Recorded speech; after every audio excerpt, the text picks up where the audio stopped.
আসলে মই এই বিষয়ত জ্ঞাত নহয় কোনোবাই যদি সভা পাতিছে কিবা আলোচনা কৰিছে মই এটা কথাই জানো অসম গণ পৰিষদ দল ঐক্যবদ্ধ আৰু দলৰ মাননীয় সভাপতি উতুল বৰা ডাঙৰীয়াৰ নেতৃত্বত ঐক্যবদ্ধভাৱে শক্তিশালীভাৱে দল অগ্ৰসৰ হৈ আছে আৰু অহা দিনবিলাকত অধিক শক্তিশালী ৰূপ দলটোৱে লাভ কৰিব আৰু এইটো ঠিক যে যোৱা পঞ্চায়ত নিৰ্বাচনত আমি ইতিমধ্যে পূৰ্বতকৈ যথেষ্ট ভাল ফলাফল প্ৰদৰ্শন কৰিবলৈ সক্ষম হৈছোঁ আৰু এটা ৰাজনৈতিক দলত হয়তো অসন্তুষ্টি ক্ষোভ ইত্যাদি থাকিব পাৰে সেয়া দলৰ আভ্যন্তৰীণ ভিতৰতে সীমাবদ্ধ থকা উচিত কিন্তু তাক যদি বহিঃপ্ৰকাশ কৰা হয় বা অন্য ধৰণে তাক ব্যৱহাৰ কৰিব যোৱা হয় সেয়া অকল দলটোৰ কাৰণে নহয় নিজৰ কাৰণেও ক্ষতিকাৰক আৰু মই ভাবোঁ কোনো বাদ বিসম্বাদে আজিৰ এই মুহূৰ্তত দলটোক ক্ষতি কৰিব নোৱাৰে বা দলৰ নেতৃত্বৰ প্ৰতিও কোনো প্ৰশ্নৰ অৱতাৰণা হ'ব নোৱাৰে দল ঐক্যবদ্ধ আৰু দলৰ মাননীয় সভাপতি উতুল বৰাই সকলোকে লগত লৈ দলটো আগবঢ়াই নিয়াত তেখেতে যথেষ্টখিনি কষ্ট স্বীকাৰ কৰিছে আৰু সেইধৰণেই দলটো আগবাঢ়ি গৈ আছে ক'ৰবাত অসম গণ পৰিষদ দলটো সংকুচিত হৈ যোৱা নাই নে চিটবোৰ এটা পিছত এটা এৰি দিওঁতে নাই এইটো কথা ঠিক যে মিত্ৰতাত থাকিলে এৰা ধৰা কথাটো থাকে তাৰ অৰ্থ এইটো নহয় যে দল সংকুচিত হৈছে বা দল আগবাঢ়ি যোৱাত বাধাগ্ৰস্ত হৈছে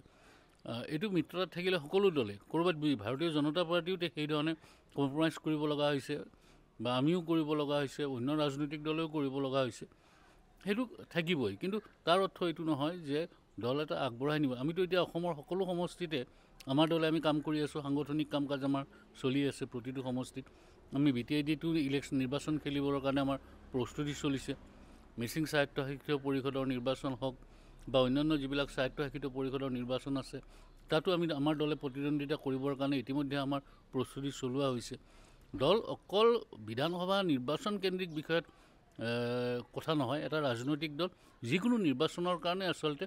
প্ৰিপেয়াৰ থাকে বা সেইধৰণে প্ৰস্তুতি চলায় আৰু আমাৰ দল সেইধৰণে প্ৰস্তুত হৈ আছে কিন্তু দাদা আজি ঢকুৱাখানাই নিজাববীয়া সিদ্ধান্ত লৈছে কামৰূপে এতিয়া ল'ব গতিকে জিলাই জিলাই যে অসন্তুষ্টিবিলাক হৈছে কি কাৰণে হৈছে এতিয়া চাওক মানুহৰ বহুতৰে বিভিন্ন ধৰণৰ পৰিকল্পনা থাকে কোনোবাই ৰাজনীতি বৃত্তিগতভাৱে পেছাগতভাৱে কৰে আৰু কোনোবাই ৰাজনীতি এক নিচা হিচাপে কৰে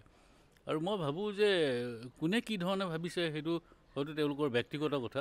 কিন্তু মই পুনৰবাৰ ক'ম যে আমাৰ দল ঐক্যবদ্ধ আৰু দল ঐক্যবদ্ধ কৰি ৰখাত সভাপতি অতুল বৰা ডাঙৰীয়াই এক বিশিষ্ট ভূমিকা গ্ৰহণ কৰিছে আৰু তেওঁৰ নেতৃত্বত ভৱিষ্যতৰ দিনত ঐক্যবদ্ধভাৱে অহা নিৰ্বাচনসমূহত দল মুখামুখি হ'ব আপুনি বিচৰা বাতৰি পাব কেৱল নিউজ 18 এপত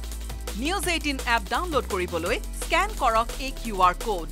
গুগল প্লে ষ্টৰতো পাব এই নিউজ 18 এপ